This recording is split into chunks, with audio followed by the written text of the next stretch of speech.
Good afternoon, my all beloved student and future WBCS officers. Welcome back on this learning platform, Civil Service 24/7. This is me, Soumen Goswami, and in this particular platform, we are continuing politics series for target WBCS 2023 batch. My friends, তোমরা জানো আমি এই চ্যানেলে 2023 সালের WBCS পরীক্ষাকে সামনে রেখে Indian polity গভর্নেন্সের complete course তোমাদের জন্য লঞ্চ করেছি। যে সমস্ত ছাত্রছাত্রী পুরনো রয়েছে তারা তো জানো, এর আগে এই চ্যানেলে একাধিক ক্লাস নেওয়া হয়েছে ইন্ডিয়ান পলিটির ফান্ডামেন্টাল রাইটস, ডিপিএসপি, প্রিয়াম্বল। যারা দেখোনি, নতুন ছাত্রছাত্রী রয়েছে, এই মুহূর্তে যারা দেখছো তারা এই ক্লাসটা কমপ্লিট করার পর প্রিভিয়াস ক্লাসগুলো অবশ্যই দেখে নেবে। কারণ কি, প্রিভিয়াস ক্লাসগুলো তোমরা যদি সিকোয়েন্সে দেখো তাহলে তোমাদের সাবজেক্টের সঙ্গে কোরিলেট করতে সুবিধা হবে, সাবজেক্টের সঙ্গে নিজের যে কনসেপচুয়াল ক্লিয়ারিটি, সেই ক্লিয়ারিটি গড়ে উঠবে। বোঝা গেল? আর একটা কথা, ভিডিওটিকে ভালো লাগলে লাইক করো, চ্যানেলটিকে সাবস্ক্রাইব করো। কেন সাবস্ক্রাইব করো? কারণ ইন ফিউচার আমি যে সমস্ত ক্লাসগুলো নেব সেই সমস্ত ক্লাসের নোটিফিকেশন তোমরা পেয়ে যাবে। ভিডিওটিকে শেয়ার করো, কারণ তোমার মতো ছোট ছোট ভাই বোন যারা সামনের বছর 2023 সালে WBCS পরীক্ষা দিতে চলেছ, তাদের যেন সাফল্যের পথে আমার এই প্রচেষ্টাটুকু কাজে লাগে। আমার সিঙ্গেল পয়েন্ট এজেন্ডা একটাই, এটাকে এনশিওর করা that every student become a WBCS officer. Picture clear? তো ভিডিওটিকে শেয়ার করো, চ্যানেলটিকে সাবস্ক্রাইব করে রেখো for future classes. Today's topic, আজকে আমাদের যেটা আলোচনার বিষয় সেটা হলো 103 কনস্টিটিউশনাল অ্যামেন্ডমেন্ট ইন ইন্ডিয়া, অর্থাৎ 103 নম্বর সংবিধান সংশোধন। তো আমরা যখন আলোচনা করব যে 103 নম্বর সংবিধান সংশোধন বা 103 কনস্টিটিউশনাল অ্যামেন্ডমেন্ট, তখন আমরা দেখতে পাবো একটা শব্দ, সেটা হলো ইডব্লিউএস, ইকোনমিক্যালি উইকার সেকশন। আমরা এতদিন জানতাম যে আমাদের ফান্ডামেন্টাল রাইটস যেগুলো রয়েছে, অর্থাৎ রাইট টু ইকুয়ালিটি, ইকুয়ালিটির মধ্যে আমরা দেখেছি আর্টিকেল 15 রয়েছে, আর্টিকেল 16 রয়েছে। আর্টিকেল 15 এবং 16 এর অরিজিনাল কনস্টিটিউশনে কোনো রিজার্ভেশনের কথা বলা ছিল না, কারণ আর্টিকেল 15 ক্লিয়ারলি বলছে, কি বলছে আর্টিকেল 15? আর্টিকেল 15 এ বলা হচ্ছে যে the state shall not discriminate any person on the basis of sex, caste, race, religion and place of birth. যে রাষ্ট্র জাতি, ধর্ম, বর্ণ, জন্মস্থানের ভিত্তিতে, লিঙ্গের ভিত্তিতে কোনো ব্যক্তির সঙ্গে কোনো বৈষম্যমূলক আচরণ করবে না। কিন্তু পরবর্তীকালে আমরা জানি যে যখন চম্পকাম ডোরায়রাজান কেস যখন সুপ্রিম কোর্টে ফাইল হয়, তখন সুপ্রিম কোর্ট তোমাকে রিজার্ভেশন দিতে গেলে, অর্থাৎ এডুকেশনাল সেক্টরে রিজার্ভেশন দিতে গেলে, শিক্ষাক্ষেত্রে তোমাকে যদি আদার ব্যাকওয়ার্ড ক্লাস যারা রয়েছে, অর্থাৎ এসটি, এসসি এবং আদার ব্যাকওয়ার্ড ক্লাসেস যারা রয়েছে, তাদেরকে যদি রিজার্ভেশন করতে হয় তাহলে পার্লামেন্টকে প্রথমে আগে ফান্ডামেন্টাল রাইটসকে অ্যামেন্ডমেন্ট করতে হবে, তারপরে রিজার্ভেশন দিতে হবে, তাই তো? তারপরে আমরা দেখি আর্টিকেল 15 এ ক্লজ 4 যুক্ত করা হয় এবং তারপরে রিজার্ভেশন দেওয়া হয় এসটি, এসসি এবং ওবিসি। অর্থাৎ আমরা এতদিন পর্যন্ত জানি যে আমাদের ভারতীয় সংবিধানে যারা আদার ব্যাকওয়ার্ড ক্লাসেস রয়েছে, এসটি, এসসি এবং ওবিসি, তাদের জন্য রিজার্ভেশনের প্রভিশন রয়েছে ফর এডুকেশনাল পারপাস। অ্যান্ড আমাদের যে আর্টিকেল 16 রয়েছে কর্মের অধিকার, সেখানেও আমরা দেখেছি তাদের রিজার্ভেশন পরে দেওয়া হয়েছে। কিন্তু 103 অর্থাৎ 103 নম্বর সংবিধান সংশোধন যেটা পাস হয় কবে না, এটা পাস হয় 12 জানুয়ারি 2019, ঠিক আছে? তো 12 জানুয়ারি 2019 যখন দ্য কনস্টিটিউশন অ্যামেন্ড করা হয় এবং সেখানে 10% রিজার্ভেশন দেওয়ার কথা বলা হয় ইডব্লিউএস কোটা।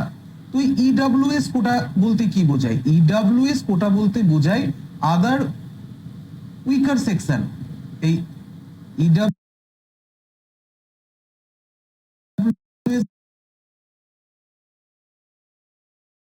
মানে হচ্ছে কালচার, তো হচ্ছে জেনারেল ক্লাস, অর্থাৎ জেনারেল ক্লাস যাদের দীর্ঘদিন ধরে অভিযোগ ছিল যে সরকার আমাদের জন্য কোনো রিজার্ভেশন পলিসি আনে না, সরকার জেনারেল ক্লাসের প্রতি কোনো নজর দেয় না।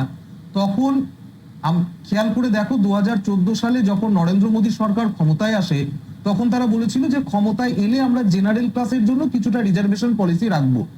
এবং তারপরে কিছুটা সময় কেটে গেলে আলটিমেটলি 2019 সালে আমরা দেখছি যে মোদী সরকার 2019 সালে 103 নম্বর সংবিধান সংশোধনের মাধ্যমে economically weaker section, economically weaker section separate from ST, SC and other backward classes.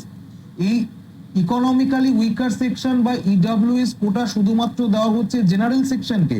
তো জেনারেল সেকশনের মধ্যে কাদের, তার কিছু ক্রাইটেরিয়া রয়েছে, আমরা পরে দেখব। তো 10% রিজার্ভেশনের কোটা দেওয়া হয়। এখন আমরা যদি খেয়াল করে দেখি, ইন্দিরা সাহানি কেসে সুপ্রিম কোর্ট কি বলেছিল? ইন্দিরা সাহানি কেসে সুপ্রিম কোর্ট বলেছিল যে 50% অ্যাবভ তুমি কিন্তু স্টেট রিজার্ভেশন দিতে পারো না। বোঝা গেল? 50%-এর একটা কিন্তু গাইডলাইন সুপ্রিম কোর্ট ঠিক করে দেয়। তাহলে এক্ষেত্রে যখন 10% এক্সট্রা রিজার্ভেশনের কথা বলা হচ্ছে, কাদের জন্য এক্সট্রা রিজার্ভেশন বা ফেসিলিটি যেটাই বলো দেওয়ার কথা হচ্ছে এডুকেশনাল সেক্টরে, হ্যাঁ, পাবলিক ওয়ার্কিং সেক্টর অর্থাৎ যে সমস্ত সরকারি কাজ রয়েছে সেক্ষেত্রে। তো ইকোনমিক্যালি উইকার সেকশনদের যদি 10% কোটা দেওয়া হয়, তাহলে আমরা দেখছি 50+10 মানে 60% হয়ে যাচ্ছে। অতএব সুপ্রিম কোর্টের যে গাইডলাইন রয়েছে রিগার্ডিং দ্য রিজার্ভেশন পলিসি, সেটা কোথাও না কোথাও অ্যাব্রিজ করা হবে, পূর্ণ করা হবে।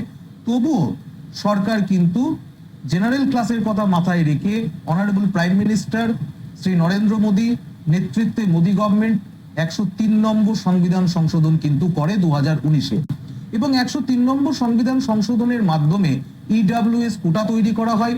ইকোনমিক্যালি উইকার সেকশন, যারা অর্থনৈতিক দিক থেকে পিছিয়ে পড়া শ্রেণী, এমন দেখা যায় যে এসটি, এসসি, ওবিসি তাদের তো রিজার্ভেশন রয়েছে, কিন্তু এমন অনেক জেনারেল ক্লাস রয়েছে যারা ইকোনমিক্যালি, যাদের ফিনান্সিয়াল ব্যাকগ্রাউন্ড ঠিক নেই। বোঝা গেল? কিন্তু তাদেরকে তো তাহলে ভারতের সংবিধানে যে রাইট টু ইকুয়ালিটি রয়েছে, সকলের সমতা, সে সমতা তো হচ্ছে না, বা যেটা হচ্ছে ইকুয়াল প্রোটেকশন অফ রাইট। তো ইকুয়াল প্রোটেকশন অফ রাইট এবং right to equality K appropriate ভাবে যদি প্রয়োগ করতে হয়, সেক্ষেত্রে জেনারেল ক্লাসকেও 10% রিজার্ভেশন দিতে হবে। এখন যদি বলো স্যার রাইট টু ইকুয়ালিটি ল বুঝিয়ে দেন, তাহলে আমি বলবো যারা প্রিভিয়াস ক্লাস দেখেছো আমার fundamental rights, right to equality, তারা তো জানো, ইন ডিটেল পড়িয়ে দিয়েছি। যারা দেখোনি তারা এই ক্লাসটা কমপ্লিট করার পর ফান্ডামেন্টাল রাইটসে গিয়ে রাইট টু ইকুয়ালিটিতে, equality before law and equal protection of law আমি ইন ডিটেল পড়িয়ে দিয়েছি, তোমরা দেখে নিও। তাহলে এক্ষেত্রে আমরা দেখছি মোদী গভর্নমেন্ট 10% রিজার্ভেশনের ব্যবস্থা করে, এবং সেক্ষেত্রে অ্যামেন্ডমেন্ট করা হয়। কোথায় অ্যামেন্ডমেন্ট করা হয় না, অ্যামেন্ডমেন্ট করা হয় আর্টিকেল 15-এ। বোঝা গেল? আর্টিকেল 15 এবং আর্টিকেল 16-এ অ্যামেন্ডমেন্ট করা হয়। আর্টিকেল 15-এ অ্যামেন্ডমেন্ট করে 10% ইকোনমিক্যালি উইকার সেকশনকে রিজার্ভেশন দেওয়া হয় two admission any educational institute, এবং আর্টিকেল 16-এ ক্লজ 6 যুক্ত করে অ্যামেন্ডমেন্ট করে সেখানে কিন্তু সরকারি চাকরির ক্ষেত্রে ইকোনমিক্যালি উইকার সেকশনকে 10% রিজার্ভেশন দেওয়া হয়। এসটি, এসসি, ওবিসি তাদের তো রিজার্ভেশন ছিলই, কিন্তু জেনারেল ক্লাসের জন্য যারা এসটি, এসসি, ওবিসি না হয়ে যারা জেনারেল ক্লাস, কিন্তু তাদের দেখা যাচ্ছে ইকোনমিক্যালি যে ফিনান্সিয়াল কন্ডিশন সেটা অনেকটা ডাউন। বোঝা গেল? তাহলে তাদেরকে সেম লেভেল প্লেইং ফিল্ডে যাতে নিয়ে আসা যায়, সে কারণে সরকার 10% রিজার্ভেশনের ব্যবস্থা করে। অর্থাৎ ইকুয়াল প্রোটেকশন অফ রাইটের কনসেপ্টকে তো কার্যকর করতে হবে। বোঝা গেল? এবং আর্টিকেল 16-এ আমরা কি দেখছি, আর্টিকেল 16-এর ক্ষেত্রেও কিন্তু ক্লজ 5 যুক্ত, এবং সেখানে বলা হয় nothing in this article shall prevent the state from making any provision for reservation or appointments or post in favour any economically weaker section of citizen. বোঝা গেল? যে আর্টিকেল 16-এ যেখানে বলা হচ্ছে যে রিজার্ভেশন জেনারেলদের জন্য নেই, সেখানে রিজার্ভেশন রয়েছে OBC, ST, SC, other backward ক্লাসেসের জন্য। সেক্ষেত্রে সরকার clause 6 article 16 part 3 of the Indian constitution fundamental rights clause 6 যুক্ত করে সেখানে বলে, কি বলে, যে এই উপরিউক্ত ক্লজের মধ্যে এমন কিছু নেই যেটা রাষ্ট্রকে বাধা দেয় ইকোনমিক্যালি উইকার সেকশনের জন্য রিজার্ভেশন ও অ্যাপয়েন্টমেন্টের ক্ষেত্রে, রিজার্ভেশন করার ক্ষেত্রে বাধা দেওয়ার মতো এমন কোনো ক্লজ কিন্তু উপরিউক্ত ক্লজগুলোতে নেই। বোঝা গেল? অর্থাৎ সরকারকে, গভর্নমেন্টকে ফ্রি করা হয় to take action for economically weaker section in the purpose of appointment reservation. বোঝা গেল? Article 16 picture clear? এবার আমরা তাহলে আর্টিকেল 16 দেখলাম। এবার দেখবো এলিজিবিলিটি ক্রাইটেরিয়া কি, অর্থাৎ ইডব্লিউএস কোটা যেটা বলা হচ্ছে, সেখানে যে ইকোনমিক্যালি উইকার সেকশন অর্থাৎ জেনারেলের মধ্যে যারা পিছিয়ে পড়া শ্রেণী অর্থনৈতিক দিক থেকে, সেই ক্রাইটেরিয়া গভর্নমেন্ট কিন্তু ঠিক করে দেয় যে কাদেরকে ইডব্লিউএস কোটার মধ্যে ফেলা হবে। ইডব্লিউএস কোটার মধ্যে পড়বে a person whose family has gross annual income below 8 lakh. বোঝা গেল? একটা মানুষ যার বার্ষিক ইনকাম, যার ফ্যামিলির বার্ষিক ইনকাম 8 লাখের নিচে, ক্রাইটেরিয়া 1। ক্রাইটেরিয়া নাম্বার 2 কি বলছে? 5 acres and above of agriculture land. বোঝা গেল?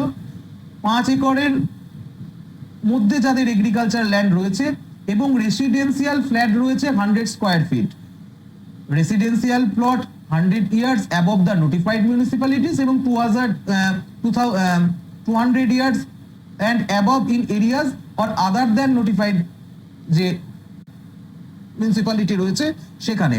তাহলে আমরা দেখছি এলিজিবিলিটি ক্রাইটেরিয়া বলা হচ্ছে একটা ব্যক্তি ইডব্লিউএস কোটার মধ্যে জেনারেল সেকশনে সে ইডব্লিউএস কোটা পাবে, ইকোনমিক্যাল উইকার সেকশনের ফেসিলিটি পাবে।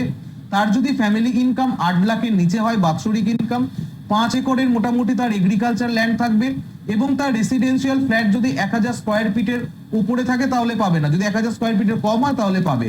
পরবর্তীকালে এই যে ল্যান্ড সম্পর্কিত যে ক্রাইটেরিয়া সেটাকে রিমুভ করার কথা বলা হয় এবং বলা হয় যে এলিজিবিলিটি ক্রাইটেরিয়ার মধ্যে এই যে ফ্যামিলির যে gross annual income below 8 lakh রাখা হয়েছে এটাকে মোটামুটি কার্যকর করার কথা বলা হয়, যে এটা ঠিক আছে যে ইকোনমিক্যালি ভিত্তিতে অর্থাৎ তার অর্থনৈতিক ইনকামের ভিত্তিতে ইকোনমিক্যালি উইকার সেকশনকে ঠিক করা হোক। অর্থাৎ কে কে কোটা পাবে, ইডব্লিউএস এর কোটা কারা পাবে তারা নির্ভর করুক শুধুমাত্র তাদের বাৎসরিক ফ্যামিলি ইনকামের উপর। বোঝা গেল? তাহলে 103 অর্থাৎ 103 নম্বর কনস্টিটিউশনাল অ্যামেন্ডমেন্ট তোমাদের আমি বোঝাতে পারলাম।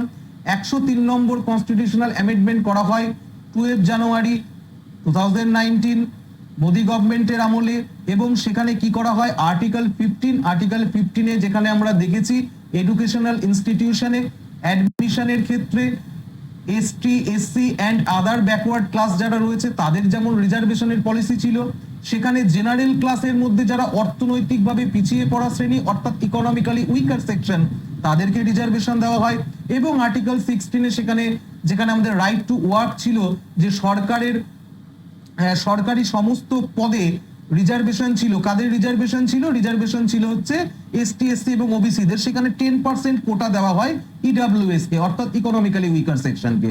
বোঝা গেল? এবং ক্রাইটেরিয়া আমরা দেখলাম যে a person whose family has gross annual income below 8 lakh তাদের মোটামুটি এই ইডব্লিউএস কোটার মধ্যে ফেলা যাবে। Picture clear? খুব শর্ট ভিডিও আজকের এটা। এর আগেও আমি তোমাদের পড়িয়েছি ফার্স্ট কনস্টিটিউশনাল অ্যামেন্ডমেন্ট, তোমরা সেটা দেখে নিও। তার সঙ্গে এই চ্যানেলে তোমাদের কন্টিনিউ আমি করাচ্ছি most important supreme court judgment, সেগুলো দেখে নিও। প্রত্যেকটা ক্লাসকে সিকোয়েন্সে দেখো, তোমাদের সঙ্গে কনসেপচুয়াল ক্লিয়ারিটি গড়ে তুলতে সুবিধা হবে। ভিডিওটিকে ভালো লাগলে লাইক করো, না লাগলে শেয়ার করো। কেন শেয়ার করো? কারণ আমার সিঙ্গেল পয়েন্ট এজেন্ডা একটাই যে তোমাদের সামনের বছর আর্টিকেল 12 হিসাবে আমি দেখতে চাই। বোঝা গেল? তাহলে নেক্সট ক্লাসে দেখা হবে, ততক্ষণের জন্য ভালো থেকো my all believe student and future officers. Thank you. God bless you. Take care and